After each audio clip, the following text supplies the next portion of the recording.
और toll plaza को लेकर पंकज लोधी पहले भी 27 दिन गढ़मुक्तेश्वर तहसील पर धरने पर रहे।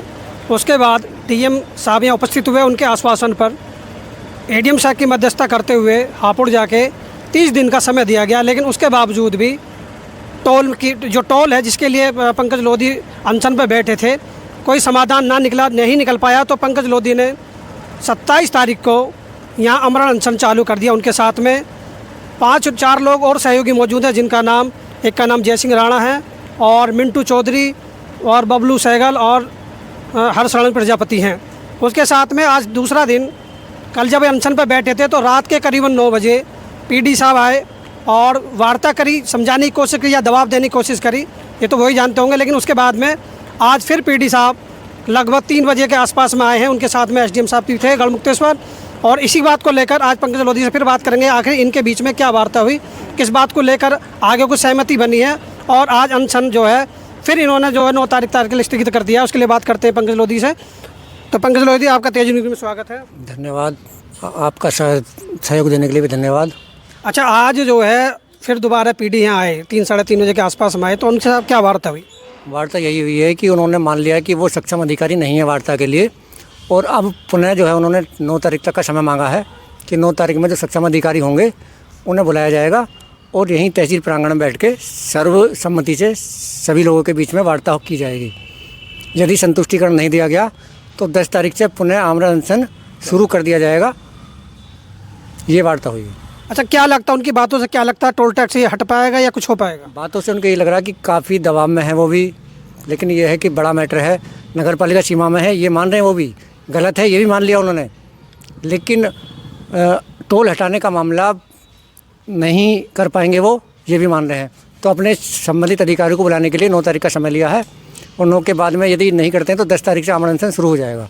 अच्छा, जनता को क्या लाभ देने की बात कही उन्होंने? जनता को ये लाभ देने की बात की गई है कि यदि लोकल की आईडी दिखाई जाती है तो वो फ्री निकलेंगे। कब तक के लिए? 9 तारीख तक केवल। अच्छा, उसके बाद अगर कोई समाधान नहीं निकलता तो फिर आपका क्या आगे काम रहेगा? आगे हमारा आमरण अनशन रहेगा अंतिम दिशा निर्देश तक, हल होने तक, टोल हटाए जाने तक। अवैध टोल है, बिल्कुल इलीगल, इन्होंने मान चुके हैं ये लोग।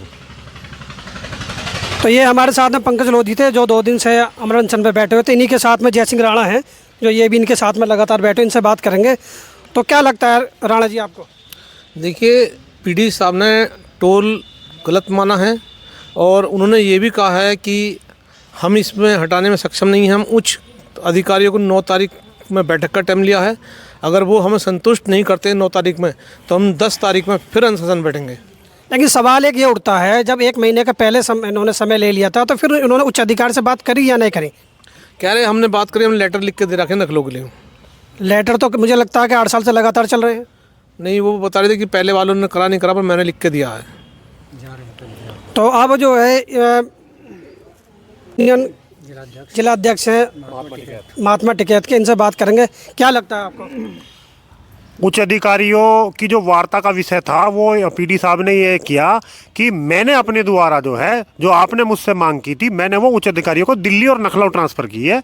इसलिए आप मेरे कहने से, और यहाँ जितने भी जो है हमारे क्षेत्र के जो मौजूद व्यक्ति थे, कुछ संगठन के साथी थे और हमारे आंदोलन के भी साथी थे, और ये सब अनशन वाले थे, और कुछ हमारे जो है वकील बंधु, पत्रकार बंधु, सभी हमारे क्षेत्र के लोग थे जो प्रबुद्ध लोग हैं। उनके बीच में ये निर्णय लिया गया कि भाई आप 9 तारीख तक का जब ये रिक्वेस्ट कर रहे हैं समय दे दो, और ये कह रहे हैं कि मैंने नखला और दिल्ली आपकी बात लिखित में पहुंचा दिया, आप मुझे 9 तक का समय दो, और 9 में मैं आपकी वार्ता यहीं गढ़मुक्तेश्वर में एसडीएम के समक्ष, एसडीएम साहब भी मौजूद थे वार्ता में, हम एसडीएम के समक्ष आपकी उच्च अधिकारियों से वार्ता कराएंगे। और अगर ऐसा नहीं होता तो पंकज लोधी जी ने और हमने ये उन्हें कह दिया कि 10 तारीख को पुनः इसी तरह बिल्कुल अनशन जो है जारी रहेगा सब लोगों का। क्या समाधान निकल पाएगा? अब ये तो टाइम बताएगा, 9 तारीख के बाद का टाइम बताएगा क्या समाधान निकल पाएगा। 9 तारीख के बाद अगर इन्होंने कोई स्थायी समाधान नहीं निकाला तो हम जो है पर्यावरण सेवा समिति का अध्यक्ष और समस्त जो पदाधिकारी और सदस्य सब इनके साथ में रहेंगे तन मन धन से। क्या लगता है कि जैसे टोल टैक्स लगातार ये कार्रवाई कर रहे हैं, लगातार धरने पर बैठे हैं और आगे भी धरना इनका जारी रहेगा, क्या लगता है आपको कि क्या ये टोल टैक्स हट पाएगा?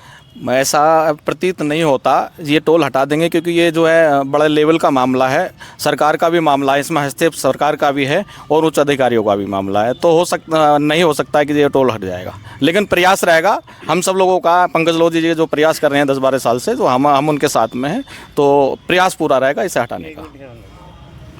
क्या लगता है इसमें कहीं ना कहीं घपला नजर आता है?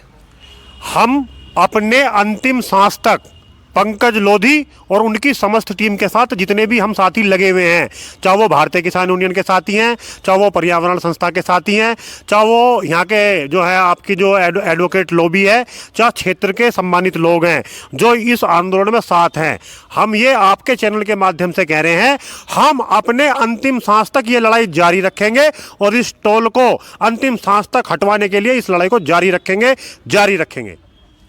आज आप लोगों की पीडी से वार्ता हुई तो कहीं ना कहीं आपको इसमें झोल नज़र आता है? हाँ, झोल है। और मैं गढ़ क्षेत्र की जनता से ये अपील करनी चाहता हूँ कि आपके जो प्रतिनिधि हैं, सांसद, विधायक, चेयरमैन, उनसे इस बात का सवाल पूछा है।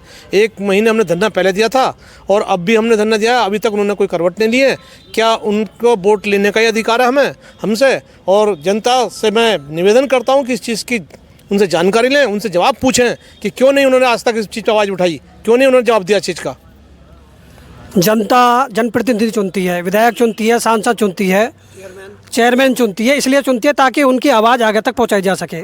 लेकिन यहाँ ऐसा नज़र आ रहा है कि 27 दिन पहले पंकज लोधी लगातार धरने पर बैठे रहे और उसके बाद अब 2 दिन से अमरण अनशन पर ये 5 लोग बैठे और इनके साथ में दुनिया भर के संगठन समर्थन दे रहे, लोग आ भी रहे, लेकिन उसके बावजूद भी सांसद और विधायक के कान पर जूं तक नहीं रेंग रही। आखिर ये जनप्रतिनिधि चुनते क्यों हैं? जनप्रतिनिधि चुनते हैं जनता की सहायता के लिए, जनता की सेवा के लिए, लेकिन जनप्रतिनिधि चुनने के बाद बदल जाते हैं और चुनने के बाद वो बिल्कुल अपना जो काम है उसे भूल जाते हैं। हम अपनी मनमानी करते हैं और जनता के हित की और जनता के हित में कोई काम नहीं करते, वो दूसरे अपने हित में ही लगे रहते हैं। इतने बड़े आंदोलन और इतने बड़े आंदोलनकारी के भूख हड़ताल के ऐलान के बाद भी और पहले 27 दिन आंदोलन के बाद भी ना यहाँ के सांसद, ना यहाँ के विधायक और ना यहाँ के पालिका के चेयरमैन या अन्य जो भी संबंधित जो है रूरल पार्टी के नेता हैं, किसी ने, जिलाध्यक्ष समेत भी जो रूरल पार्टी के जिलाध्यक्ष हैं, किसी ने कोई सुध नहीं ली। इसलिए हमारा पार्टी के नेताओं से और जो जनता के विधायक और सांसद चुने हुए हैं, पालिका के अध्यक्ष, उनसे हमारा भरोसा उठ चुका है।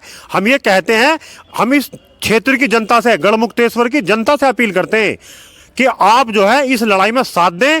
इस जनता से पुनः हमारी अपील है, हाथ जोड़ के अपील है, तेरा क्षेत्र की जनता साथ दे पंकज लोधी जी का और हमारी समस्त टीम का। हम इस टोल को, गढ़मुक्तेश्वर टोल को पूरी तरह से उखड़वाने का, बंद करवाने का काम करेंगे। हमें जनता के साथ की जरूरत है, जनता पुनः हमारा साथ दे, जनता से ये अपील है। क्या लगता है सांसद विधायक क्यों नहीं आ रहे धरने स्थल पर? ये दरअसल में क्या होता है, जो ये टोल टैक्स का जो मामला होता है इनके अंडर में आता है, इनको भी कुछ हिस्सा इसमें से जाता है, तो इसलिए ये नहीं आ पाते हैं। मलाई मार रहे हैं। हाँ, ना तो चेयरमैन नहीं आया है और ना ही विधायक आया है, ना सांसद आया है, तो क्यों नहीं आए? क्या मतलब है आपका? आपको जनता ने चुना है, आप जनता के प्रतिनिधि हैं, आप सरकार के भी प्रतिनिधि हैं, आपको सरकार में भी जो है बोलने का मौका मिलता है, संसद में बोलने का मौका मिलता है, विधानसभा में बोलने का मौका मिलता है, गढ़ में चेयरमैन को जो है नगर पालिका में भी जो है बोलने का मौका मिलता है। ना तो गढ़मुक्तेश्वर के जो नगर पालिका चेयरमैन, आज तक उन्होंने अपनी जनता के लिए कोई टोल टैक्स माफ़ नहीं कराया, तो वो क्या करेंगे? तो इसलिए इन पे भरोसा, जैसे जिलाध्यक्ष जी ने कहा है, त्यागी जी ने, तो इन पे जो कोई भरोसा करने लायक मामला नहीं रहा है। अब तो जनता अपना आप जो है अपनी लड़ाई खुद लड़ेगी। क्या जनता आप कहने सब सिखाएगी? जनता को समय आने पर ये लोग गुमराह कर देते हैं, जनता इनकी मीठी लॉलीपॉप में आ जाती है। समस्या ये है कि इस गढ़मुक्तेश्वर विधानसभा की जनता भोली वाली है और भोली वाली जनता को मूर्ख बनाने वाले ये नेता बहुत सातिर और चालाक है। ये बुद्धिजीवी लोग हैं, इस भोली वाली जनता को समय समय पर मूर्ख बनाने का काम ये नेता लोग करते हैं। फिर रंग बदल जाएंगे, पता नहीं क्या गुल खिला दे नटबरला। आज टोल का धरना स्थगित कर दिया है, इसमें आपका क्या कहना है? इसमें मेरा ये कहना है कि जो जनता गुलामी को नहीं पहचान पाती उसे आज़ादी देकर करेंगे क्या। आज जो धरना हुआ 2 दिन से चल रहा था पंकज लोधी जी का, जिन्होंने पानी, अन्न सब कुछ छोड़ दिया उस जनता के लिए, जिस जनता की वो लड़ाई लड़ रहे थे, और यहाँ पे कुछ लोग आए थे जो शामिल रहे। तो ये केवल पंकज लोधी जी की लड़ाई नहीं है, ये समस्त नगर पालिका गढ़ विधानसभा के निवासियों की लड़ाई है। और इस जनता को गुमराह करने के लिए अन्य पार्टियों के जो उम्मीदवार हैं, जैसे सांसद हुए और विधायक हुए, वो लगातार क्षेत्र में अपनी तैयारी कर रहे हैं। लेकिन जो गढ़ नगरवासियों के लिए और गढ़ विधानसभा के लिए जो अहम मुद्दा है टूल का, उस पर कोई बोलने को तैयार नहीं है। आखिर ऐसा क्या कारण है, मतलब कि जनता को क्या वो देंगे? अगर कल को वो विधानसभा का इलेक्शन विरोधी पार्टी के बन भी जाते हैं तो वो क्या देंगे गढ़ विधानसभा को? बस मेरा यही कहना है कि जनता जागरूक हो और पंकज लोधी का साथ दे। पंकज लोधी अमरोहा लोकसभा क्षेत्र में सांसद वो बीजेपी के हैं, विधानसभा में बीजेपी के और नगर पालिका में बीजेपी की, ये मान के चलिए कि ट्रिपल इंजन की सरकार है। उसके बावजूद भी 27 दिन पंकज लोधी धरने पे बैठे रहे पहले, और अब 2 दिन से अमर अनशन पे हैं। किसी भी सत्ताधारी व्यक्ति न आके, विधायक या सांसद न आके उनसे कोई समर्थन नहीं करा, और दुनिया भर के संगठनों ने आके समर्थन करा और सहयोग भी दे रहे हैं। तो इसमें आपका क्या कहना है? क्या अगली बार ये सत्ता में आ पाएंगे अगर यही हालत रही तो? देखिए, जितने भी जनता के प्रतिनिधि हैं सब एक तो सबसे पहले ये बाहरी हैं, इनको यहाँ की आम जनता से कोई लेना देना नहीं है, ना उनकी समस्याओं से कोई सरोकार है। सब ये सरकार के पिट्ठू हैं और सरकार के कहने पर ही चलते हैं। और आम जनता, ये बहुत दुर्भाग्यपूर्ण बात है कि टोल टैक्स जो गढ़ क्षेत्र में चल रहा है, और गढ़ क्षेत्रवासी और जो ग्रामवासी हैं यहाँ के आसपास के, वो भी लगातार टोल दे रहे हैं। और इतनी गुंडागर्दी है, अगर आप किसी से शिकायत करने भी जाते हो तो कोई सुनवाई नहीं है, और जनप्रतिनिधियों को तो कोई मतलब ही नहीं है। और आगे जिस तरीके से ये टोल टैक्स और कई विषयों पर जनप्रतिनिधि फेल हैं, तो मुझे ऐसा लगता है कि आने वाले समय में अब गढ़ क्षेत्र की जनता इन पर विश्वास नहीं करेगी, ना ही इनको वोट देगी, ना आगे इनको समर्थन करेगी, और करना भी नहीं चाहिए। और आजकल के जो नेता हैं जो विधानसभा की तैयारी कर रहे हैं, किसी भी शादी फंक्शन में जाकर के फ़ोटो शेयर करते हैं कि जैसे उन्होंने बहुत बड़ा काम किया है और बहुत बड़ा लक्ष्य को प्राप्त किया। ये उनकी रणनीति है कि वो करेंगे क्या। कोई जनता का आज तक उन्होंने कोई मुद्दा नहीं उठाया और ना ही वो उठाना चाहते। जो पंकज लोधी ने मुद्दा उठाया है वो हर नगर पालिका के लिए, गढ़ नगर पालिका के सदस्य के लिए, नगरवासी के लिए बहुत ही अहम मुद्दा है। और लगता है वो समर्थन में भी नहीं है। वो समर्थन में भी नहीं है। मुझे नहीं लगता कि वो किस तरह की राजनीति करते हैं और क्या उनका राजनीतिक प्लान है, किस तरीके से वो जनता से वोट मांगने आएंगे।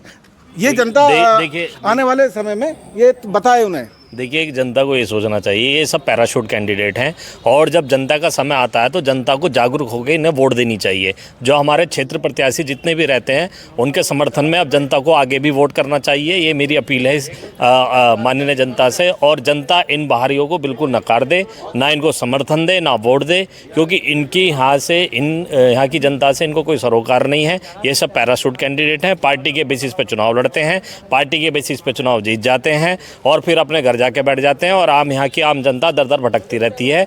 और टोल टैक्स ही एक मुद्दा नहीं है, ऐसे कितने मुद्दे हैं जिन पर कोई भी जनप्रतिनिधि कोई भी सुनवाई करने के लिए तैयार नहीं है। आगे से मैं तो जनता से ये अपील करूंगा कि इनको बिल्कुल नकार दे और ना इनको समर्थन दे, ना वोट दे, और इनको अपने यहाँ जब चुनाव के टाइम में, जब चुनाव का टाइम आता है तो ये बरसाती मेंढक की तरह दिखने लग जाते हैं, और जब चुनाव का टाइम खत्म हो जाता है, चुनाव खत्म हो जाता है, तो ये किसी भी जनता के बीच में दिखाई नहीं देते हैं, ना जनता से इनका मिलने का कोई कार्यक्रम होता है, क्योंकि ये सब बाहरी हैं, तो अपने बाहर क्षेत्र में जाके यहाँ से जीत के मलाई मारते हैं। तो ये हमारे साथ में विनोद चंद्रा जी थे और सोहेल हैदर थे, इन्होंने अपनी बात रखी। आज दिन तक लगातार धरना जारी रहा, और आज पंकज लोधी को यहाँ पीडी आए, एसडीएम साहब आए, उन्होंने आश्वासन देकर 9 तारीख तक के लिए धरना स्थगित कर दिया है। लोगों ने कई बातों का सवाल रखे गए, उसका जवाब भी दिया। ना तो अभी तक इस धरना स्थल 27 दिन पहले भी चला और 2 दिन अब चला, अमर अनशन चला, लेकिन उसके बावजूद भी जो क्षेत्र में के लोगों ने चुन के विधायक सांसद को यहाँ भेजा है, उन्होंने अभी तक भी यहाँ धरना स्थल का ना तो समर्थन करा है, ना ही किसी प्रकार का जवाब दिया है। टोल टैक्स लगातार बना चला रहा है। कागजों के अनुसार, राजपत्र के अनुसार अगर देखा जाए तो ये टोल टैक्स अवैध है। यहाँ पीडी साहब भी बैठे हुए थे और एसडीएम साहब भी बैठे हुए थे, अन्य अधिवक्ताओं ने और कितने लोगों ने, गढ़ की जनता ने सवाल जवाब करे, तो उससे ऐसा देखने में महसूस हुआ कि टोल टैक्स अवैध है। उसके बावजूद भी जो पीडी साहब यहाँ आए थे, जो अधिकारी, सक्षम अधिकारी है, उन्होंने कहा कि ये मेरे बस की बात नहीं है। आने वाला जो सक्षम अधिकारी होगा उसको लेकर 9 तारीख को फिर मीटिंग होगी, तब जाके वार्ता होगी, तब आगे इसका निष्कर्ष निकलेगा। तो आप बने रहिए तेजयुग न्यूज़ के साथ। कैमरामैन मंजीत सिंह।